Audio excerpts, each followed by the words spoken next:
खंडवा में मध्य प्रदेश सफाई कर्मचारी आयोग के बुलावे पर खंडवा की सफाई कर्मी रंजीता चौहान अपने दर्जनों साथियों के साथ में भोपाल के संचालनालय मध्य प्रदेश सफाई कर्मचारी आयोग के सभागृह में पहुंची, जहां पर प्रदेश के अनेकानेक संगठनों के प्रतिभावान, पढ़े लिखे, सुसज्जित और समझदार जहां प्रतिनिधि आए थे।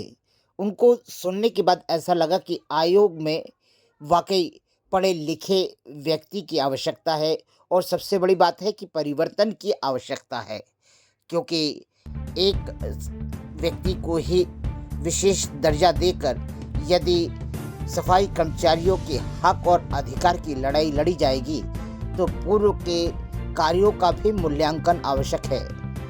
सब लोगों का कहना है कि राजनीतिक और कोविड के बहुत सारे प्रकोप होने के कारण आयोग कार्य नहीं कर पाया, पर असलियत यह है कि आयोग को आज भी सक्षम प्रदेश के अध्यक्ष की दरकार है, जो कि सफाई कर्मियों के विषयों को गंभीरता से लेकर उनका समाधान कर सके। आइए देखिए इस आयोग में आए हुए मुख्य प्रतिनिधियों ने क्या क्या कहा और क्या रखी खंडवा के प्रतिनिधि और मोदी के प्रतिनिधि ने अपनी बातें। चाहे वो कोई दूसरी समाज का हो, लेकिन अपना पक्ष तो अभी बहुत शेष रह गया है। इक्का दुक्का कहीं अपने को लाभ मिला है, इसलिए अपने को तो 21 तारीख में शामिल नहीं होना है। ये बात सच है और ये विचारपूर्ण बात है। इसके बाद मैं निवेदन करूंगा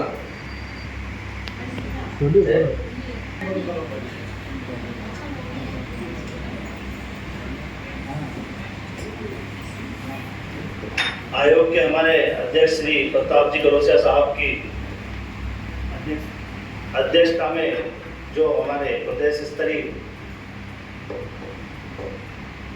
बैठक रखी गई है, उसमें मैं अखिल भारतीय सफाई मजदूर कांग्रेस ट्रेड यूनियन 72-62 शहर देवास का शहर कार्यवाहक अध्यक्ष राजकुमार कल्याण अपनी कुछ बातें रखना चाहूँगा।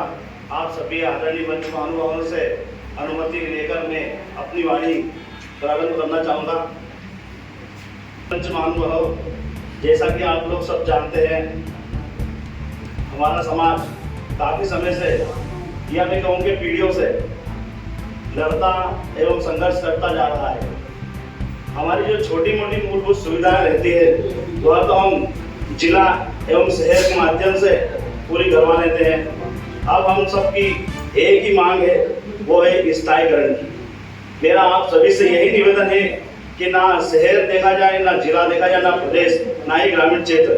अगर विकास करना है तो सभी का एक साथ मिलकर और स्थायीकरण का लाभ दिलाया जाए, क्योंकि हमारा समाज जब तक नियमित नहीं होगा वह अपना ना तो मूलभूत अधिकार पा सकता है, ना ही उसका निर्वहन कर सकता है।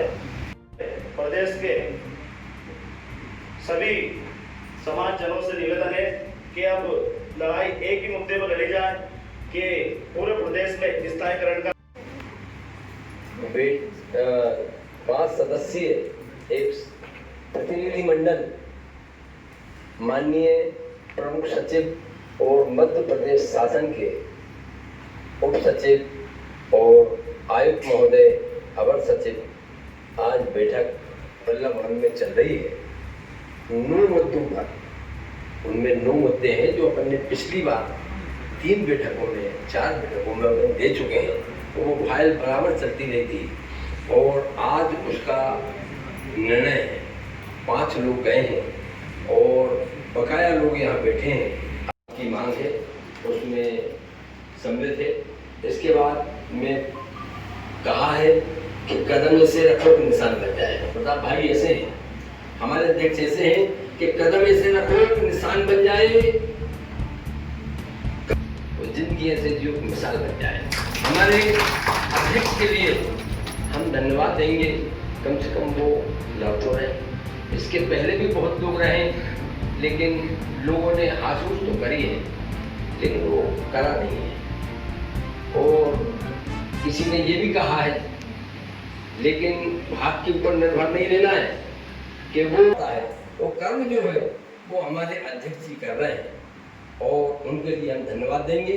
इसके बाद मैं पुनः निवेदन करता हूँ कि बोलने वाले हो वो बोल सकते हैं या पर्ची भेज सकते हैं। बहन जी आप बोले, आपने काफ़ी दिनों तक वहाँ खंडवा में आमरण अनशन सफाई कामगारों के प्रति, पट्टियों के प्रति और भी कई मांगों के प्रति किया है। आप बहन जी आई हैं खंडवा से, मैं उनको आमंत्रित करता हूँ कि वो अपने विचार रखें।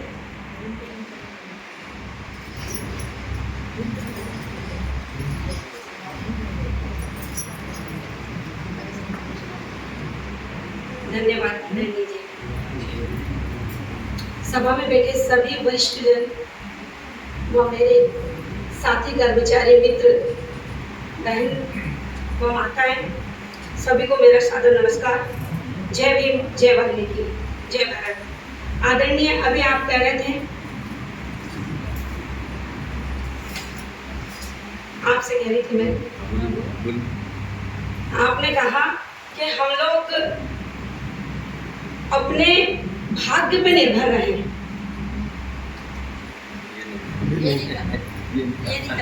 भाग्य पर निर्भर ना है, लेकिन भाग्य तो हमें स्वयं माता लक्ष्मी ने दिया है और नारायण स्वयं हमारे में विराजमान होकर हम वो काम करते हैं इस धरती को सफा और स्वच्छ रखने का। लेकिन हम में से ही कुछ लोगों ने हमारे ही बीच में से हमें आज दिहाड़ी मजदूर और गुलाम बना के रख दिया है, जिसके लिए मैंने ये कदम उठाया था। और कुछ लोग जो घर में बैठे हुए हैं अभी भी, जो अपने आप को भूल गए हैं, जो ये समझ ही नहीं रहे हैं कि नहीं, हम वो लोग हैं जो मेहनत मजदूरी सबसे पहले करना जानते हैं। आज 4 बजे रात से किसी को उठने के लिए कह दो, वो भी अपने कर्म काम पे जाने के लिए कोई नहीं जाएगा, लेकिन हम जाते हैं। आज हमारी पेमेंट 7,000 रुपये हो गई है, लेकिन फिर भी भले हम बच्चों को पढ़ा नहीं पा रहे हैं, आधी रोटी खिला रहे हैं, इतनी मुसीबतें हैं। कुछ लोग ऐसे भी हैं आज भी नगर परिषद, नगर पालिकाओं में, जिनको अपने कर्म मजदूरी का मरने के बाद या सेवानिवृत्त होने के बाद पैसा नहीं मिलता है, क्योंकि मेरे जैसे समाज का ठेका लेने वाले उन पे ये पैसा डालते हैं और उनके काम को अंदर से होने नहीं देते हैं। तो क्या हम ये ठीक से कर पा रहे हैं? नहीं कर पा रहे हैं। मैं मानती हूँ कि आपको शायद मेरी वाणियाँ या मेरी बात या भाषा मेरी बुरी लग रही होगी। मुझे आज इसलिए ये बोलना पड़ रहा है क्योंकि 27 दिन अनशन करने की मुझे आवश्यकता नहीं थी। इसे रोका गया हमारे समाज के जनों ने। नहीं, मत होने दो ये काम। अधिकारी करना चाहते हैं, शासन प्रशासन, हमारे बीच के लोग, हम सब ये चाहते हैं, क्योंकि हम तभी तो इतने, कोई 2 घंटे कोई 4 घंटे अपने अपने स्थानों से यहाँ पर आज एकत्रित हुआ है, मनसा रख के आया यहाँ पर कि नहीं, हमारे जितने भी लोग हैं वो सब फले फूले, उनकी सही सैलरी मिले, सही पेमेंट हो, उनको सही उनका हक अधिकार मिले। आज बाबा साहब उनको करके गए हैं, लेकिन हम ले नहीं पा रहे हैं। इसका कारण हमें सबको समझना होगा। और मेरी अगर बातों से आपको बुरा लग रहा होगा तो मैं माफी चाहती हूँ, लेकिन बहुत सोचने समझने की जरूरत है। आज हमारा समाज ज्यादा नहीं है, सो गया है और सोया हुआ है। यकीन मानिए, सिर्फ हम कुछ जन है समाज सेवी जो कहीं ना कहीं जागे हुए हैं, क्योंकि मुझे कम से कम 200 लोगों ने कल तक यहाँ आने के लिए, उपस्थित होने के लिए कहा, जिसमें से हम 6 लोग आए हैं। तो कहाँ समाज जागा है? इसका कारण है हमारे जैसे समाज के ठेकेदार, जिन्होंने हमें 30 साल में विश्वास नहीं करने पे मजबूर कर दिया है, क्योंकि हम वाकई में इन्हें कुछ नहीं दे पा रहे हैं। मैं माफी चाहती हूँ फिर से अगर आप लोगों को बुरा लग रहा होगा, क्योंकि वाकई में 4 दिन ही अनशन करने पे शायद पूरे प्रदेश को वो कुछ मिल गया होता जो उनको आवश्यकता है मिलने की। 6-7 हज़ार रुपये में कुछ भी नहीं होता है। मैं फिर से माफी चाहूंगी अगर आपको बुरा लग रहा हो। ये बात सच है। मैं भी खंडवा गया था जब आप अनशन पे थी, उनकी मांगे जायज थी, लेकिन क्या है, एक चना भाड़ नहीं फोड़ता है वहाँ खंडवा में 10-12 संगठन सब अलग अलग चल रहे थे। हमने भी चर्चा करी, लेकिन एक जना आँख तो फोड़ सकता था, लेकिन वो खुद चल रहा था, आँख ना फोड़ दे। हाँ, इस कारण से वो इनकी मांगे नहीं हो पाई। लेकिन फिर भी मैं ये कहता हूँ कि मील के हर पत्थर पर लिख दो ये इबारत, मील के हर पत्थर पर लिख दो ये इबारत, कमजोर हो इरादे मंजिल नहीं मिलती, कमजोर हो इरादे मंजिल नहीं मिलती। बहन जी, आप तो प्रयास करिए, आज नहीं तो कल आपके अधिकारों का हनन नहीं होगा और आपके अधिकार मिलके रहेंगे। धन्यवाद। आप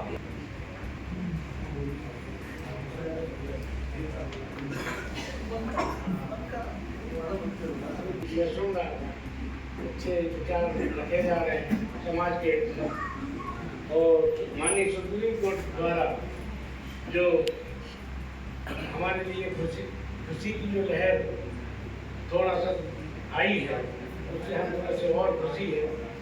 अकेले एक ऐसी मांग है जो माननीय हमारे अध्यक्ष साहब ले गए हैं, जो हमें उपस्थित नहीं था, और जैसे गोदिया साहब ने बता दी कि परमानेंट के लिए एक कमेटी बना के अपने गए हैं, उसके लिए बहुत खुशी है। लेकिन एक और इतनी बढ़िया मांग है जिसको अगर मेरा आग्रह है कि अध्यक्ष साहब तक पहुँचा दी जाए। हमारे समाज के जो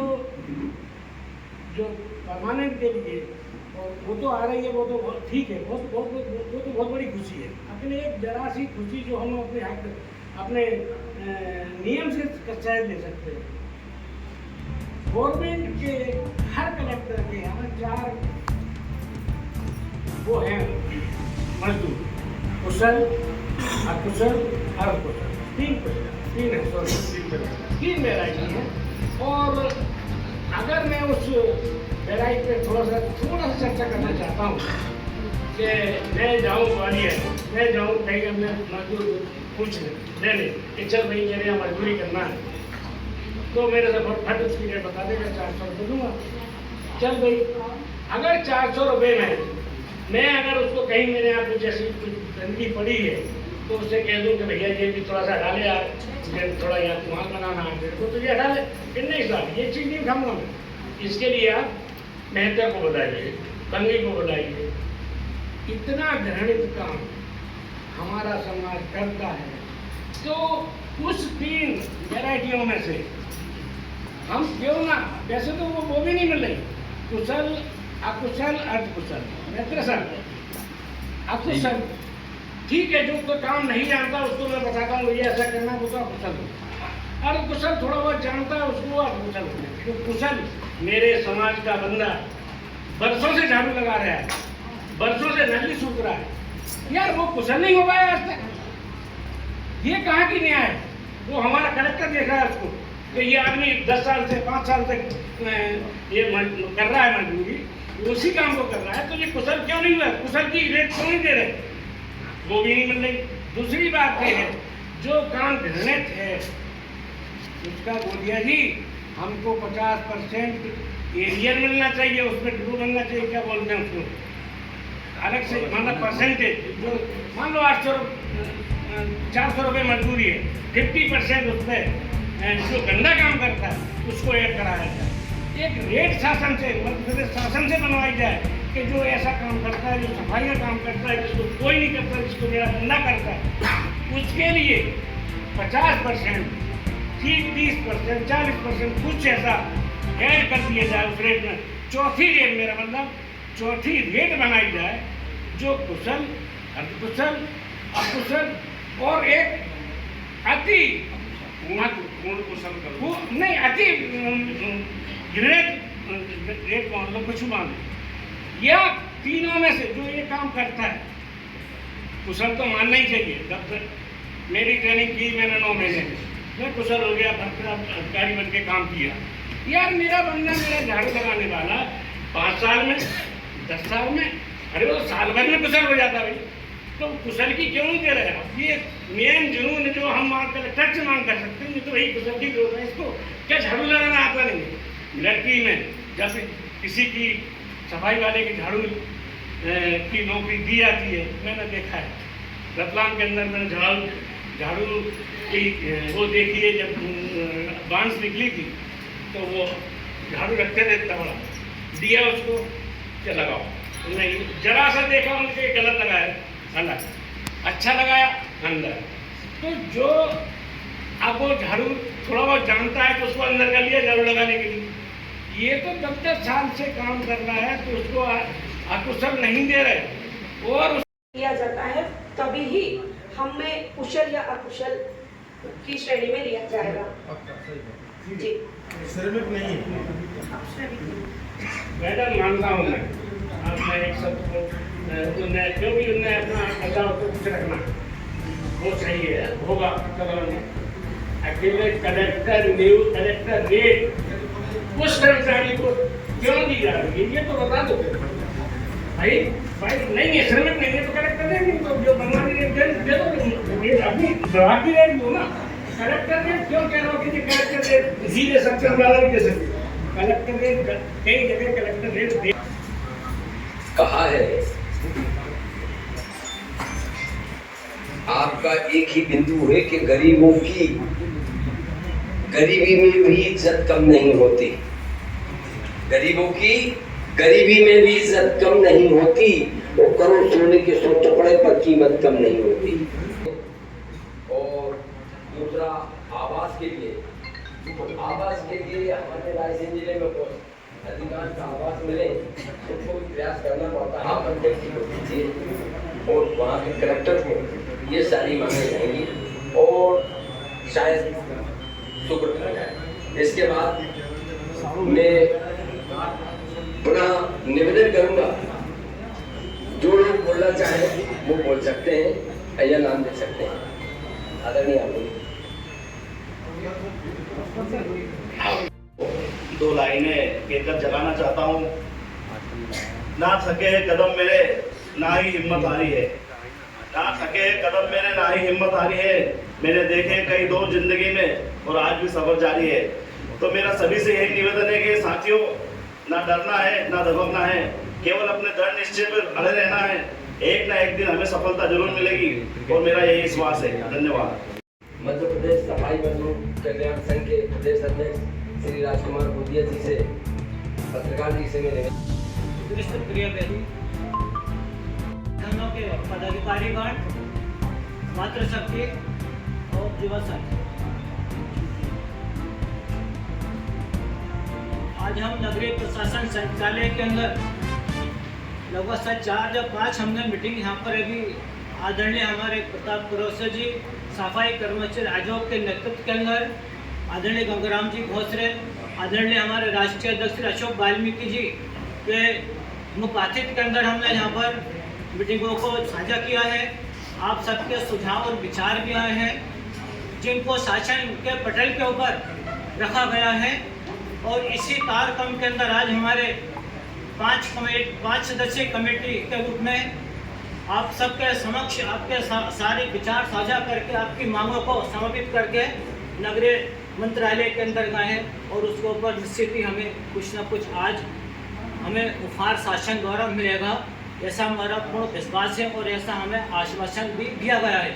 हम आदरणीय कुरोसे जी के लिए बहुत बहुत धन्यवाद ज्ञापित करते हैं। जोरदार तालियों से उनका सम्मान करें, उनका हौसला अफजाई करें। आप उनके साथ हैं। साथियों, आपने जो विचार साझा किए हैं जो आए थे, जैसे अभी हमारे भाई बोल रहे थे कि नगर निगम नगर पालिकाओं के अंदर हम काम कर रहे हैं। नगर पालिका के अंदर हमारा सिर्फ सफाई का काम है, हम सफाई कर सकते हैं, सफाई से हट के हमारा कोई काम नहीं। वर्तमान के अंदर नगरीय प्रशासन ने जैसे उद्यान विभाग है, उद्यान विभाग का काम आजकल वर्तमान में शायद सफाई कर्मचारियों को दे रहा कि आजकल वो झाड़ी काटने का काम कर रहा लेके चल रहा।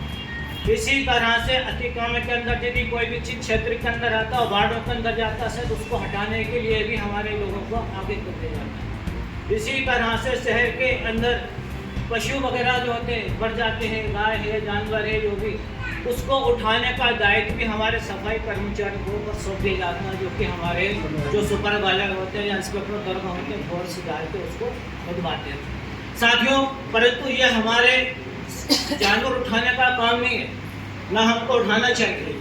जिस कौम को जो जानवर उठाती थी उस कौम ने इसको पृथ्वी को छोड़ दिया है, उन्होंने प्रतिबंधित कर दिया है, परंतु हमारे समाज के ऊपर, हमारे सफाई कर्मचारी वर्ग के ऊपर जो जबरदस्ती थोपा गया है और जो कर रहा को ये घेरने है, मैं तो उसकी निंदा करता हूँ कि हमारे सफाई कर्मचारी को मरा हुआ जानवर नहीं उठाना चाहिए। जो हमारे उसके अंदर ना तो हमारी संस्कृति में था और ना हमारी संस्कृति में है। हम सफाई कर सकते हैं, हम जो समझो नाली निकाल सकते हैं, परंतु हम जानवर मरा हुआ नहीं उठा सकते। ये गणनीय है और ये ऐसा काम करते हैं, तो ये शासन के अंदर भी हम इस बात को रखेंगे। जो जो ये काम हो रहा है तो हम इसको भी शासन से प्रेजेंट करेंगे। शासन के अंदर चल रहा है, निश्चित ही अपनों को कोई ना कोई इसके अंदर अभी शुभकामना है। नगरीय प्रशासन के अंदर जो आप देख रहे हैं, सबसे बड़ा वर्ग सफाई का ही है। सफाई के बल के ऊपर ही मतलब पूरे शहर की सुंदरता है, प्रकृति की सुंदरता दिख रही। परंतु आज आप छोटे छोटे पेमेंटों के लिए काम मेहनत कर रहे हैं इतना, परंतु 5-5, 6-6 हज़ार, 7-7 हज़ार के लिए कर रहे हैं, परंतु आप उस पर संघर्ष कर रहे हैं। संघर्ष करने के बाद भी उसका रिजल्ट नहीं मिल रहा। शासन के अंदर जो प्रस्ताव दिया जा रहा है उसके ऊपर विचार गंभीरता से नहीं हो रहा। हम आए दिन, आज देश को हमें आजाद हुआ 70-75 साल हो रहे हैं, हम सफाई के लिए लगे, सफाई के लिए लगे, हमारी वेतन के लिए, वेतन भुगतान के लिए। बड़ा ही मतलब देखा जाए नगर निगम, नगर प्रशासन के अंदर काम तो बहुत जबरदस्त लिया जा रहा। सफाई अभियान चल रहा, स्वच्छता अभियान आ रहा है, तो आज जब मंत्री आ रहा है, जब मिनिस्टर आ रहा है, पता चल रहा स्वच्छता अभियान वाले अब दिल्ली से डेलीगेशन आ रहा। सफाई कर्मचारी काम करा के उनकी आधी उम्र होती, जीवनचर्या अधिक वार्षिक होती, उसको खत्म कर दिया जा रहा। मानसिक दबाव इतना डाला जा रहा, आपके आने वाले बच्चों के लिए आपका भविष्य होना ना, सफाई करा के मतलब इतना कमजोर आपके दिमाग के ऊपर डालने के अभियान आ रहा, स्वच्छता अभियान चल लिया। आपको काम करना है, आपको काम करना, आप बच्चे की तरफ देख रहे हैं, आप अपने घर की तरफ देख, आप अपने गाछ की तरफ देख रहे हैं। आपको सिर्फ कहाँ देखा हम सब, नगर निगम प्रशासन, कि हमारे सफाई करना है। आज अधिकारी आ रहा, आज हमारे नेता आ रहा, हमारे मानसिकता में मानसिक गुलाम बना कर दिया सरकार ने, और इस मानसिकता गुलाम की वजह से हम आज सफाई कर रहे हैं। हम सफाई में इतनी पेमेंट मिल जाए बच्चों को, आज आपके बच्चे पढ़ नहीं पा रहे हैं, यदि इसकी कम तनख्वाह दी जा रही है तो हम तो शासन से आपकी तरफ से सुझाव भी रख रहे हैं, प्रस्ताव भी रख रहे हैं। यदि आपको कम पेमेंट देना है तो आप हमारे बच्चों के लिए, एजुकेशन के लिए, शिक्षा के लिए, विकास के लिए आप उनको फ्री में शिक्षा दीजिए ना। बड़े बड़े स्कूलों में, कॉन्वेंट के अंदर आप ये प्रस्ताव लेकर आइए शासन के अंदर। तब आप गरीब बहनों के लिए दे सकते हैं, राखी के लिए आप पैसा दे सकते हैं, वो कर सकते हो। तो आप हमारे सफाई बल के लिए, सफाई कर्मचारियों, सफाई विकास के लिए, हमारी माता बहनों को आप इसलिए शिक्षा फ्री क्यों नहीं कर सकते? आप जब राशन फ्री दे सकते हैं तो ये भी आप दे सकते हैं। जैसा आप प्रस्ताव के अंदर भी रखेंगे, और मैं आदरणीय मंत्री जी से भी, हमारे कैबिनेट मंत्री दर्जा प्राप्त है, फिर उसी से अनुरोध करूंगा का प्रस्ताव रखिए। जैसे बहनों के लिए आप पैसे दिए जाते हैं, ऐसे हमारे बहनों के लिए भी अलग से जो सफाई का काम करते हैं, 15 अगस्त, 26 जनवरी राष्ट्रीय पर्व पर काम करते हैं, ऐसे पर्व के अंदर भी हमारी बहनों के लिए वही राशि दी जाए जो बहनों को दी जाती है राष्ट्रीय पर्व के ऊपर, 15 अगस्त, 26 जनवरी को काम करते हैं। साथियों, कहने को तो मैंने जो मेरी बातें जनरली ठीक कह रहा हूँ, दूसरी तरफ एक और आपसे इसी जो भी आया ना, अध्यादेश आया, कोर्ट का निर्णय आया है। साथियों, ये तो सफाई की बात हो रही, पेमेंट की बात हो रही, संघर्ष की बात हो रही। आप जो है कहते हैं जो बीत गया है कल वो आज नहीं होता, जो बीत गया है कल वो आज नहीं होता, और हर ऊंची उड़ान उड़ने वाला पक्षी सिर्फ बाज नहीं होता। जिस कौम के नौजवान संघर्ष नहीं करते उस कौम के सर पे कभी ताज नहीं होता, उस कौम के सर पे कभी ताज नहीं होता। जिस कौम के लोग, उसके नौजवान संघर्ष। साथियों, जब युवा वर्ग आपको आगे संघर्ष करना पड़ेगा, और ये संघर्ष भी कैसा पड़ेगा? आरक्षण में से आरक्षण मुझे ठीक दिया, परंतु हमारे साथ ये भी भेदभाव, हमारे बीच में आपसे लड़ाने का संघर्ष ये भी किया हुआ। हम आरक्षण का समर्थन करते हैं, लेकिन इतना मेरी कौम आगे बढ़े, लेके चले, परंतु इसी कड़ी के अंदर मैं आपके साथ साझा करना चाहता हूँ। जो पार्टियों के अंदर जुड़े हैं, भले कोई भी किसी पार्टी के अंदर काम कर रहा है, लेके चला, परंतु हमारे को जमीनी स्तर पे जुड़ के जमीनी काम करना चाहिए। हम नेताओं के साथ नेतागिरी करते हैं, हमारे लोग नेताओं के साथ जाने घूमते, परंतु फील्ड में जनता के बीच में जाके काम नहीं करते। मेरा आप सबसे साझा है कि आने वाले समय के लिए आप लोग फील्ड में जाएं, क्षेत्र की जनता के अंदर जाएं, क्षेत्र की जनता के अंदर आप विश्वास प्राप्त करें, विश्वास के साथ आप काम करें। नेतागिरी कम, समाज सेवा ज़्यादा, समाज के काम करें। जितने भी आपने SC ST की सीटें विधायक विधानसभा लोकसभा के लिए भी आप हमारी नाइनों कौम के लिए, हमारे युवाओं के लिए इसकी बिल तैयार करें। सफाई के साथ साथ हम आगे बढ़ाएं, लोकसभा विधानसभा राज्यसभा के अंदर हमारा लेकर आए। आज हम बड़े विडम्बना के साथ ये भी कहना पड़ रहा, हम सफाई की बात कर रहे थे, परंतु आज हमारे मध्य प्रदेश शासन के अंदर आज हमारा एक विधायक नहीं है, ये विचारने बात। सफाई के साथ साथ पूरी शहर की सफाई मध्य प्रदेश कर रहा है, परंतु आपको ये भी थोड़ा सा ध्यान रखें कि हम भी शासन के अंदर बैठ के आज हमारे मंत्री मिस्टर होता है ना, इसके ऊपर आप थोड़ा सा ध्यान दे दें। सबसे पहले तो मैं इस आयोग की बैठक में उपस्थित श्री प्रेसिडेंट एवं मेरे साथीगण मातृशक्ति को धन्यवाद देता हूँ कि इतनी बड़ी संख्या में सब लोग मध्य प्रदेश से अपने अपने क्षेत्र से उपस्थित हुए और इस महत्वपूर्ण बैठक में अपना योगदान दे रहे हैं। सौभाग्य की बात है कि जो सुप्रीम कोर्ट ने निर्णय सुनाया सही है, लेकिन उसमें भी हमें बीच में अटका दिया है। ये बात सब लोग समझ नहीं पाए, उस निर्णय को सही से सुनेंगे ना, देखिए ध्यान देंगे, राज्य सरकार ने पूरा निर्णय छोड़ा है। अब वो छोड़ा है राज्य सरकार के ऊपर, वो निर्णय अब अपना लेते हैं नहीं लेते हैं वो उसके ऊपर, तब जाके हमें आरक्षण का लाभ मिलता है। आरक्षण तो हमारा है ही पहले से, अब हमारे आरक्षण तो हमें देना है। अब वो तब दे पाएंगे जब वो अपना निर्णय लेंगे, अब वो लेंगे जब हम लोग खुद उसकी मांग करेंगे, तब जाके वो कुछ निर्णय ले पाएंगे। ताकि दो समाज हैं जो ज़्यादा सक्षम है मेरे अनुसार, एक परिवार समाज, एक ज़्यादा समाज।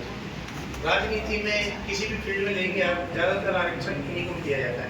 कहीं की वैकेंसी निकलती है, जैसे 3% वैकेंसी SC की है, SC में कौन लोग जाएंगे, या तो जाटव जाएगी या एक बात है फार्मी समाज का नाम नहीं आएगा और दूसरे समाज का नाम नहीं आएगा। वैसा ही सभी डिपार्टमेंट में अभी आप बात कर रहे थे, सब लोग 25 वर्षीय ग्रीन सब कोई है ही नहीं। ग्रीन सब ना तो किसी नगर पालिका अधिनियम में है, ना किसी नगर पालिका अधिनियम में है, ना भारतीय संविधान में इसका उल्लेख है। ग्रीन शब्द जो हमें सौंपा गया है, हमें थोपा गया है, ये हमारे ऊपर बहुत बड़ा षड्यंत्र रचा गया है, जिसको हम समझ नहीं पाते। ये किसी और डिपार्टमेंट में तो नहीं, नगर निगम में सफाई कर्मचारी को कहीं लागू क्यों, इस पे विचार कोई नहीं करता, क्योंकि वो लोग चाहते नहीं कि हम लोग सक्षम बने, हम उस काम से बाहर नहीं आ पाए जो आज हम कर रहे हैं सफाई का। अब सफाई का काम भी कर रहे हैं, उसमें भी हम पे एक और चीज आती है। अब जो लोग सक्षम है, जिनको 12 साल हो गए, पढ़े लिखे हैं, उनको उसके आधार पर उनको 12 साल के बाद प्रमोशन मिलना चाहिए। क्या वो मिल रहा है? कोई नहीं। हम आरक्षण कहाँ पा रहे हैं? आरक्षण का बताइए, हमें कहाँ आरक्षण मिल रहा है, किस जगह हमें आरक्षण मिल रहा है? इससे हम आरक्षण में आपको बहुत खुश हैं। आरक्षण मिल रहा है कोई समाज को मिल रहा है जो उसका पूरा लाभ उठा रहे हैं, आज सक्षम भी हो रही है। दूसरा एक विषय और आया था कि मकान का, जैसे ग्रामीण क्षेत्रों में हमारे लोगों के पास मकान नहीं है, तो आज हम इस सौभाग्य है कि हमारे 2 लोग जो राज्यसभा सदस्य पहुँच गए हैं, उनके पास एक बजट आता है, राशि इतने में रहती है कि हम अपने बाल्मीकि समाज की कॉलोनियाँ उन गाँव में निर्माण कर सकते हैं उस राशि से, लेकिन हमें पहल करना पड़ेगी, उनसे राशि की मांग करना पड़ेगी, तब जाके हम कुछ समस्या तो हम खुद हल कर सकते हैं, लेकिन हम करना नहीं चाहते। हम 7 साल पर ये शासन हमारा सब आएगा और करेगा, ऐसा नहीं, हमें भी कुछ करना है। जो चीज़ हमारे हाथ में हम तो कर सकते हैं ना, हम शासन के क्यों अपेक्षा करेंगे? शासन हमें देगा तब हम लेंगे। अब राज्यसभा में तो हमारे 40 साल बाद पहली बार 2 राज्यसभा से मिले, एक भी 2, दोनों की राशि का कितनी हो जाती है? करोड़ों में होती है। करोड़ों में होती है तो कुछ राशि उनकी अपन हाँ उपयोग कर सकते हैं। अब लेफ्ट से जाएगी, नहीं करेंगे तो लेफ्ट से जाएगी ना, तो उसको उपयोग ऐसे ही करें जैसे यहाँ ग्रामीण भाई साहब ने की थी। वो आज भी वहाँ पे हमारे लोग की छुट्टियाँ हैं, बस देने को दी हैं, सुबह छात्रों की वहाँ उनको कॉलोनी बना के दें। कुछ पॉइंट ऐसे हैं जैसे जो शासन पे नहीं होते हैं, इसलिए यहाँ नहीं मानते शासन, तो हमारी बात को हम राज्यसभा में रख सकते हैं, जिससे शासन पे दबाव हम बना सकते हैं। तो आज इस ताकत पे हम पहुँच गए, इसके लिए भी हमें सोचना चाहिए। ये सब बातें सोचेंगे, इस चीज़ के लिए लड़ाई लड़ेंगे, तब हमारी मांगे पूरी होगी। कई मेरे तहसील अध्यक्ष आए हैं, मेरे कई परमानेंट कर्मचारी आए हैं। हमारे सोनकई नगर पंचायत की स्थिति है कि 3 महीने परमानेंट कर्मचारी हो गए, और दैनिक वेतन भोगी कर्मचारी मास्टर कर्मचारी को 2.5 महीने में काम करता हूँ। अभी तक उनका तनख्वाह पेमेंट आज तक डली नहीं है। 300% पेमेंट होता है 3 महीने का। पर दुर्भाग्य ये है उस नगर पंचायत का कि जो हमारे परमानेंट कर्मचारी है उनका सिर्फ वेतन डला है 75%। सोनकई नगर पंचायत उसमें दिक्कत ये आ रही है क्योंकि राखी का त्यौहार भी सामने है, प्लस सावन का महीना चल रहा है, तो भगवान नवमी का जो त्यौहार बनता है उसमें अपने वाल्मीकि समाज का बहुत बड़ा एक अहम हिस्सा है। उस त्यौहार को देखते हुए ना वहाँ पे किसी चीज की सुविधा मिल पा रही है। तनख्वाह के तो ये आलम है कि हम जब भी हमने महीने में 2 बार 3 बार सोनकई नगर पंचायत में हड़ताल कर देते हैं, काम बंद कर देते हैं। पर प्रॉब्लम ये आ रही है जब हम सीएमओ साहब से बात करते हैं, सीएमओ साहब हमको एक ही बात कह के आश्वासन देते हैं और बात हमारी टाल देते हैं कि भोपाल से जब चुंगी राशि क्षतिपूर्ति की आती है उसमें से हमारे बिजली का बिल काट लिया जाता है।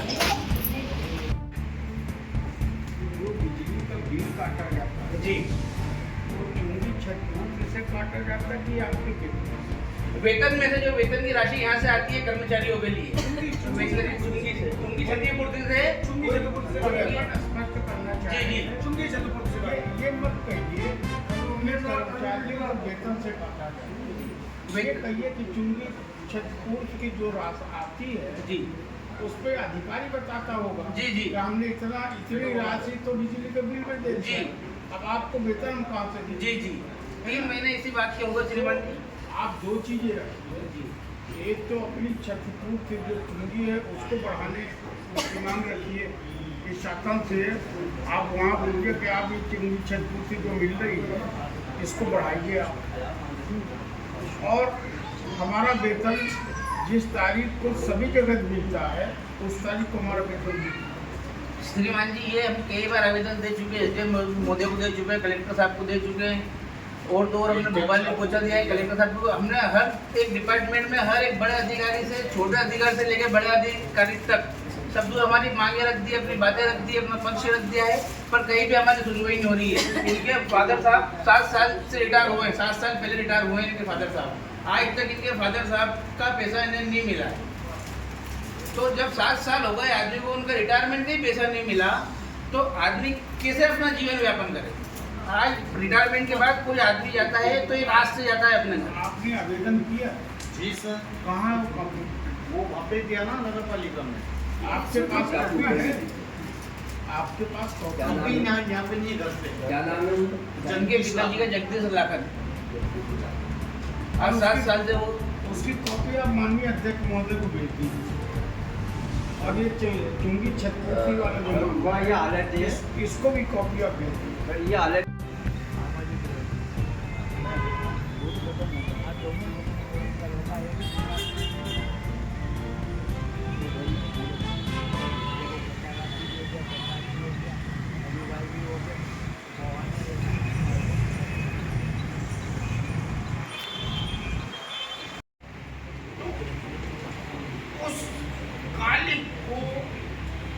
खोदने के लिए एक ये अवसर मिला है हम लोगों को कि जब भी आदरणीय प्रताप जी बुलाएं, और सारे लोग ऐसे हैं जो हर बैठक में हम देखते हैं उनको आते हैं बेचारे अपना खर्चा अपना पानी सब कर चुका के आते हैं, साथियों को लाते हैं, हम ले जाते हैं। तो आज जरूरत है अपने नेता की हाथ को मजबूत करने। जब हमारा नेता मजबूत होगा तो हम भी मजबूत होंगे। नेता अगर कमजोर होगा तो हम भी कमजोर होंगे। वहाँ इनकलाब जिंदाबाद रतलाम में बोलते रहे, भाई साहब बता रहे हैं 6-7 महीने हो गए, 7 साल हो गए और अभी तक उनको पैसा नहीं मिला।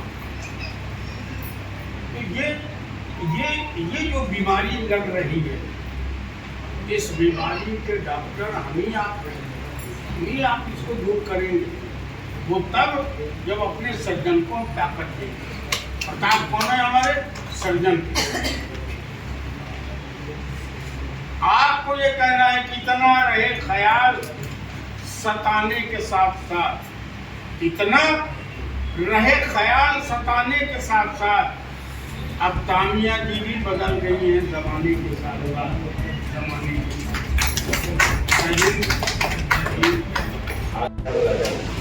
और मैंने हमारे शिवराज साहब से बोला, मैंने ऑफिस में गई तो मैंने बोला कि मेरे माता जी का वो खंड लीजिए आप। उन्होंने क्या किया, आप आवेदन दीजिए। आवेदन दिया मैंने तो उसमें लिख दिया उनका जो नॉमिनेशन होता है ना, अरे खरे साहब प्रणाम। तो नॉमिनेशन कर मेरे नॉमिनेशन का आदेश पारित करवा दिया था, तो आदेश भी लगा दिया मैंने। तो आदेश का पीएफ ऑफिस में मेरे फाइल तैयार करवा के पहुँचाया, तो वहाँ पे उनसे लेटर आया कि उनका ऑल ड्यूटी रिकॉर्ड दीजिए। मेरी माता श्री देने वेतन भोगी में थी, तो ऑल ड्यूटी रिकॉर्ड मांगा गया वहाँ पे ग्वालियर जो भविष्य निधि कार्यालय है, तो वहाँ पे वो ऑल ड्यूटी रिकॉर्ड मांगा है। तो मेरे परिवार कलेक्टर साहब से बात की, नेगेटिव हुआ है, तो उसके बाद भी वो ऑल ड्यूटी रिकॉर्ड भी दे रहे हैं और पीएफ का फंड पूरा रुके बैठे हैं। तो इसके लिए श्रीमान जी मैं चाहूँगा हमारे आदरणीय आयोग अध्यक्ष से आप चर्चा करें इस विषय में। मैं चाहता हूँ कि आप इसको संज्ञान में लें और अध्यक्ष महोदय से कोई भी इसमें ध्यान कहें तो मैं आपको पीडीएफ भेज देता हूँ, उसमें आपको पूरा मिल जाएगा। इतनी बात कहेंगे मैं अपनी बात को आज से लगभग 2 वर्ष पहले मैं कहीं से आ रहा था, प्रताप भाई ने मेरे को टेलीफोन किया, बोले यार विद्या जी एक बैठक रखना है भोपाल में। क्यों बोले रखना, ठीक है। तो दूसरी तीसरी बार किया तो हमने ये अपने भोपाल में गांधी भवन में बैठक रखी। उसमें संयुक्त रूप से मध्य प्रदेश के सारे संगठनों को आमंत्रित किया। राजेश भाई थे शायद, उसमें सारे संगठनों को आमंत्रित किया, सफाईदारों को। तो उसमें इसलिए बैठक रखी कि जो सफाई के पद जो थे वो उन्होंने आरक्षण के तौर पे क्या किया था कि 10% सामान्य, 20% ओबीसी, 20% सामान्य, 20% एससी, 20% एसटी, 20% विकलांग, इस प्रकार से उन्होंने वो लगाया था। तो अब 20% एससी में अपने कितनी भर्ती होगी, ज़्यादा से ज़्यादा 3% या 4%। उसके बाद 17%, 18% या 16% तो एससी के लोग आ जाएंगे। तो उसको जब हमारा संयुक्त मोर्चा बना, 2 बार हमारी गांधी भवन में बैठक हुई, और बैठक होने के बाद संयुक्त मोर्चे में रहा, ताप जी थे, आप सभी लोग थे उसमें। और जब हमारी ये प्रमुख सचिव महोदय से चर्चा हुई तो उन्होंने कहा कि हमने आपकी सुन लिया, हम आयुक्त की सुनते हैं।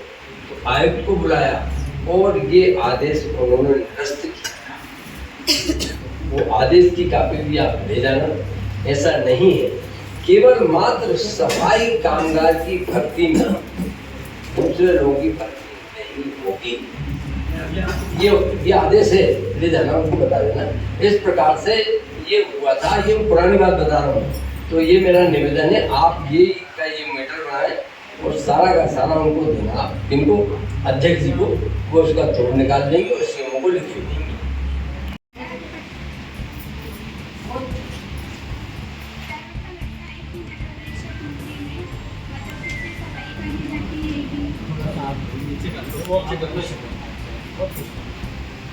नगर परिषद से सफाई करने जाती है कि मतलब जमा करता है और पीएफ का पैसा, तो जैसे कि हम बोलते हैं उससे मतलब कि उनको पैसा चाहिए हमारा, तो पापा की मृत्यु हो गई, तो वो बोला है तो मतलब जैसे पैसा बोलते हुए कि नहीं है तो नौकरी कम लगाइए, मतलब जैसे ना पीएफ के पैसे भी हमने मांग करे थे उनसे सर से, मतलब सेलू से भी तो बोलते हैं समझ कि जैसे कि कोई पैसा नहीं है, बोले कि वो बोले कि आगे तक चले जाओ, हम लेटर दे तो कुछ भी दे दो, बोले कि पैसा नहीं देते और काम करवा लेते हैं तो पैसा नहीं देते तो फिर हमारा पैसा जाता है। और उनसे बोलते हैं और फिर काम भी करते तो वो बोलते हैं कि जाओ बंद कर देंगे, ऐसा कर देंगे, वैसा कर देंगे, ऐसा बोलते। नगर परिषद हिंदी में सीएमओ साहब से चाहती हूँ उनका ऐसा कहना है कि उनके पास सर्कुलर नगर परिषद में मिनिमम करने का सर्कुलर है। कर्मचारियों को कई वर्षों तक काम करने के बाद स्थायी करने की जगह विनियमित करने का सर्कुलर है, लेकिन विनियमित कर्मचारी अगर ऑन ड्यूटी एक्सपायर हो जाता है या रिटायरमेंट होता है तो उसको कुछ भी देने का सर्कुलर है। इससे अभी बीच में मेरी किताब परिषद सभी बात हुई, उन्होंने बोला था कि मैं आपसे यही निवेदन करना चाहती हूँ कि ये बच्ची आज परेशान है। इसके पिताजी 6 साल पहले एक्सपायर हो गए। इनकी मम्मी को रखा जरूर है काम को, लेकिन उनको कच्चे में रखा है। 6,000 रुपये पैसा दे रहे हैं और पीएम का पैसा भी नहीं दिया, बीमा काटा उनका 300 से, वो नहीं दिया। और आज इस तरीके से बता रहे हैं कि सर्कुलर नहीं है। मैं आप लोगों से यही कहना चाहती हूँ कि सर्कुलर तो पूरे प्रदेश के लिए बनता है और जाता है, फिर ये इतना बड़ा अधिकारी हमें प्यारे किसी कैसे बोल सकता है तो उनके पास सर्कुलर नहीं है।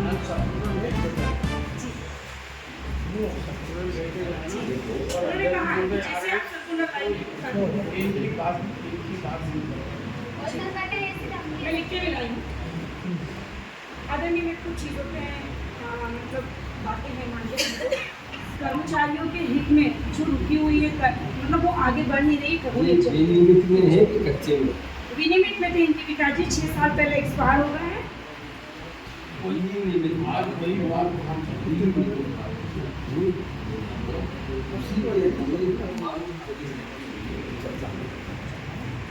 बहुत जगह है सुविधा नहीं है दीदी। नहीं सर्कुलर इस बात का सर्कुलर है ये जी हमारे खंडवा में नगर पालिका है, लेकिन नगर पालिका में विनियमित कर्मचारी डेट हो रही है तो उसको बकायदा 1.5-2 लाख जो भी 2.25 लाख रुपये मिल रहा है। नहीं मिल रहा है कुछ पैसे के कई जगह है जो बोलता है कि या तो नौकरी ले लो या पैसा ले लो, ऐसी कई जगह है। उनको तो कुछ भी नहीं दिया, एक रुपये भी नहीं दिया। और बोलते हैं कि बोले कुछ नहीं मिलेगा और ऐसा बोलते हैं बोले कि आपको बात नहीं करते और काम करने के बाद भी धमकी देते हैं कि बोले कि काम नहीं हो सकता है ये बात 8 साल हो जाए। आवेदन बनाइए। हाँ ऐसा है अपने मैं कुछ कर्मचारी हैं कितना पेमेंट में कर्मचारियों की कर्मचारी की डेट हो सफाई कर्मचारी सुन लो, ये ले लेना हमसे सर्कुलर। आदरणीय सभी से मैं ये बोलूँगी कि थोड़ा सा सुनिए। कर्मोन्नति लागू है, लेकिन सिर्फ सफाई कर्मचारी ऐसा कर्मचारी है जो शासकीय तो है, लेकिन उसको शासकीय कर्मोन्नति का लाभ आज तक नहीं मिल रहा है और ना ही इस पे किसी ने शुरुआत करी है, ना किसी ने मांगी, ना आज तक किसी ने बोला है। मैं आदरणीय सभी से ये कहना चाहती हूँ कि इसके लिए हम सबको, क्योंकि मेरी मम्मी पिछले ने 40 साल 45 साल सर्विस करी और उसको कर्मोन्नति नहीं मिली। एक दूसरे डिपार्टमेंट तो दे रहे हैं, फिर हमारा नगर पालिका, हमारा स्वास्थ्य विभाग ये सफाई कर्मचारियों को क्यों नहीं दे रहा है। तो मैं आपसे आदरणीय ये कहना चाहूँगी, मैं लिखकर लाई हूँ। हालांकि एक चीज़ और है, स्थायी कर्मचारी जो कि कुछ ही बचे अब तो प्रदेश में, लेकिन फिर भी स्थायी कर्मचारी को झाड़ू बत्ता नगर परिषद नगर पालिका देती है सिर्फ 50 रुपये आज भी, जबकि झाड़ू लगती है 500 की। 4 झाड़ू महीने में लगती है, 1 झाड़ू 150 रुपये की आती है। तो इस भत्ते को भी बढ़ाना चाहिए। कर्मोन्नति के ही तहत एनपीएस नेशनल पेंशन स्कीम, इसका लाभ हम लोगों को मिलना चाहिए, लेकिन इसका लाभ हमें दे नहीं रहे हैं। भाई इसमें तो यही बोला गया है कि ये जो पेंशन स्कीम है इसको हम आपकी ज़रूरत पर इसको समय पर आपके देंगे, लेकिन इसको नहीं दिया जा रहा है। कम से कम इस पेंशन स्कीम योजना जो है इसका पैसा का लाभ भी हमको मिलना चाहिए। इसका पैसा कट के जमा तो हो रहा है ना, लेकिन मिल नहीं रहा, हमको नहीं मिल रहा है ना। नहीं तो इसको आप अप्लाई करेंगे तब मिलेगा ना ये। नहीं, अप्लाई करके भी नहीं मिल रहा है। कार्ड भी बना दिए गए आदरणीय, नहीं कार्ड भी बना दिए आदरणीय, लेकिन कमिश्नर हमारे खाते में डालेगा तब तो हम निकाल पाएंगे इसको। जैसे पीएफ हमारे खाते में होता है, हम हमारी ज़रूरत के हिसाब से हम अप्लाई करते हैं तो हमको मिल जाता है, लेकिन ऐसा एनपीएस का पैसा नहीं मिल रहा। आज एक कर्मचारी के 5-5, 6-6 लाख रुपए जो भी है, भाई उसके घर में शादी है, वो क्यों 10% वाले के पास में लेने जा रहा है? भाई 2-2.5-3 लाख रुपए वो वहीं से ले ले, उसकी ज़रूरत है। बीमार हो गया है, 2-4 लाख रुपए उसको लगा, हम वो वहाँ पर ले लें तो कम से कम मत कि सबको एक साथ दो, क्योंकि करोड़ों रुपया है, आप एक साथ नहीं दे पा रहे हैं, तो जिनको जरूरत है उनको तो आप दिलाइए। जरूरी है भाई, झाड़ू पट्टा बढ़ाना चाहिए, 50 रुपए की थोड़ी झाड़ू अब आती है। तो बस मेरा यही निवेदन था आप लोगों से। इसको लिखित में आप दे, हाँ मैंने लिख अभी आएंगे ना तो आप इसको भी दीजिए, है ना।